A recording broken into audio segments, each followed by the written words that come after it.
Being a place that has children in a longer term care, uh, we sometimes see ourselves as a closed environment, but the reality is that our staff come and go every day.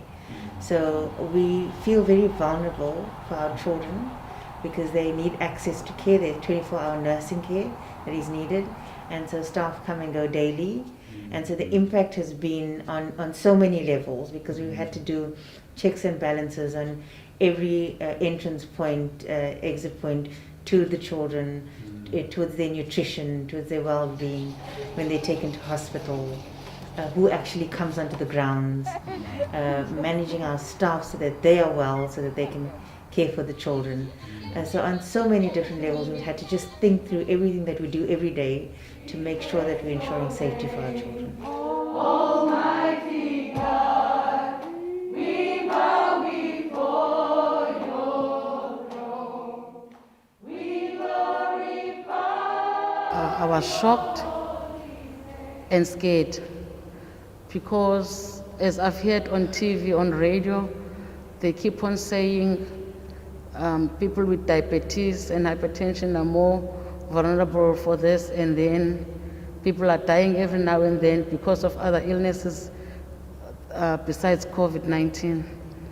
And the reason why I was so scared is because I also got those chronic illnesses. I'm diabetes, I've got hypertension.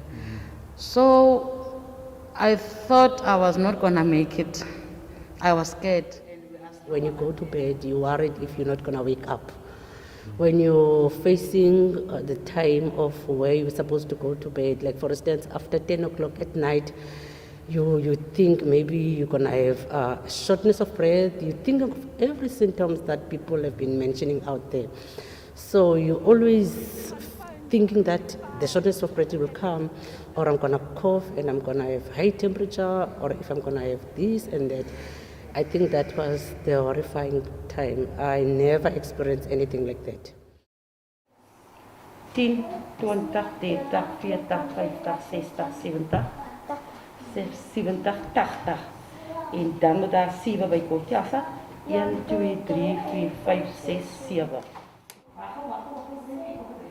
And that you can see it come out in the child's behavior. Children who are not normally children who cry a lot. Those children cry a lot. They are tantrums. We've seen one child whose mother used to come on a regular basis, and he just started with behavioral challenges. And then we realized that there must be he missed his parents. They don't know where are, because they don't understand what's going on. Where is my mother coming again? What happened to my parents? And similar to for the parents, they don't see their child. There's also concerns from their side. Is my child still alive? Baba, black sheep, have you any wool? Yes, sir, 3 bags full. So as a mother myself, I can't imagine going a night without my child, without seeing them and understanding their wellness. But I think that, having a space like St. Joseph to care for medically fragile children creates an opportunity for parents to feel like they're in a well-supported, safe place. But it doesn't take away from the longing for a child to the parent and the parent to the child. So having contact is for reassurance that we are helping and managing their children well, their children are well cared for. It's for the child to have that emotional bond restored with the parent.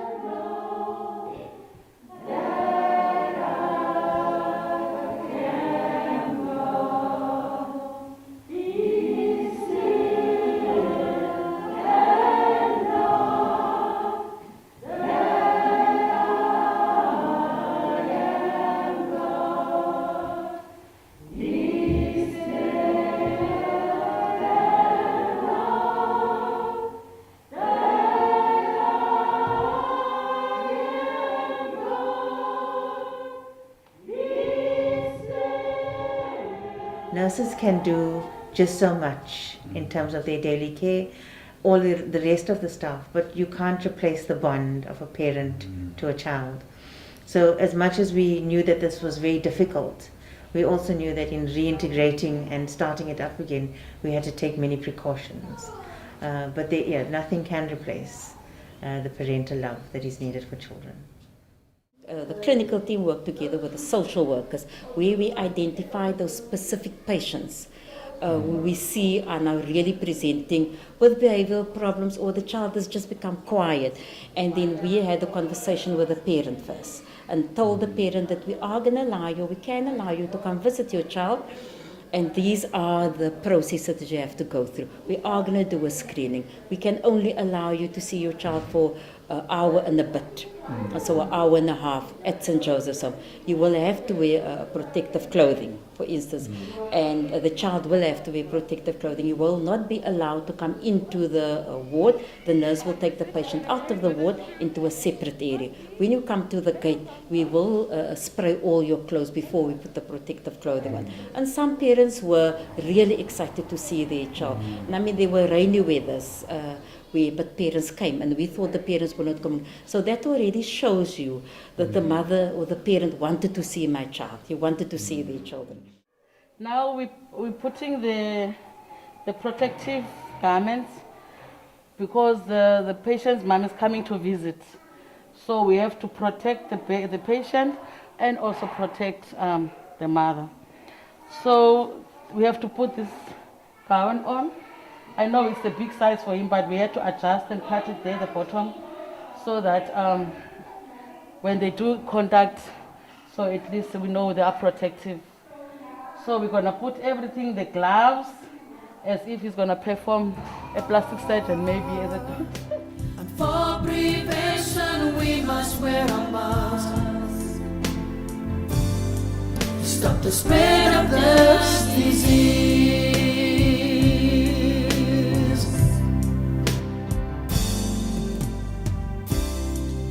Each and every day, the virus still remains. Don't you ever think that you're okay? Think that you're okay. Come on, let's light a candle and raise a prayer to heaven. With God's help, we can be strong. Let us keep our distance.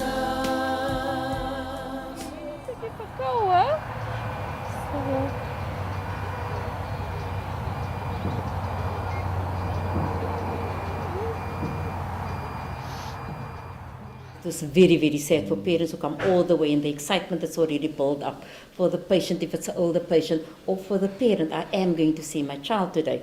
And it was sad to let them say we will look at another time, for instance, in 2 weeks' time.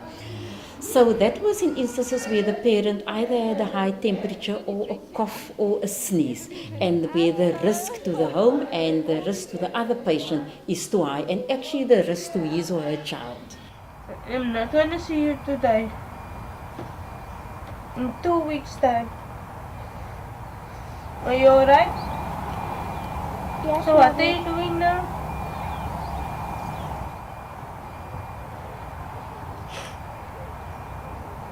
I really miss my baby. All of our children that come to St. Joseph's Home are medically fragile. So the reason they come here is for 24-hour nursing care.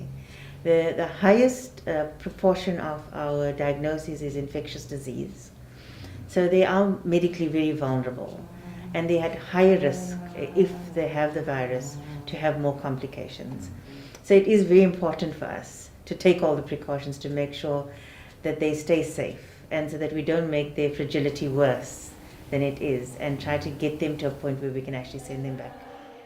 So wearing a mask, sanitizing your hands, washing as often as possible is not as an instruction to change how we want you to be for St. Joseph's Home. This is how we want you to be, to protect all of us all the time, in our homes, in our communities.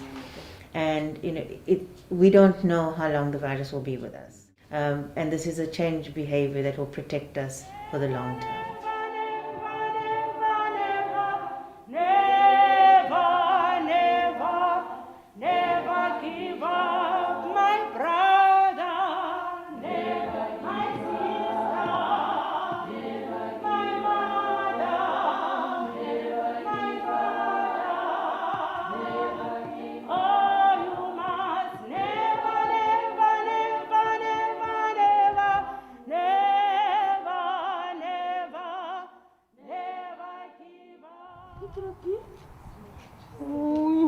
Each and every day, the virus still remain. Don't you ever think that you're okay? Think that you're okay. Come on, let's light a candle and raise a prayer to heaven. With God's help, we can be strong.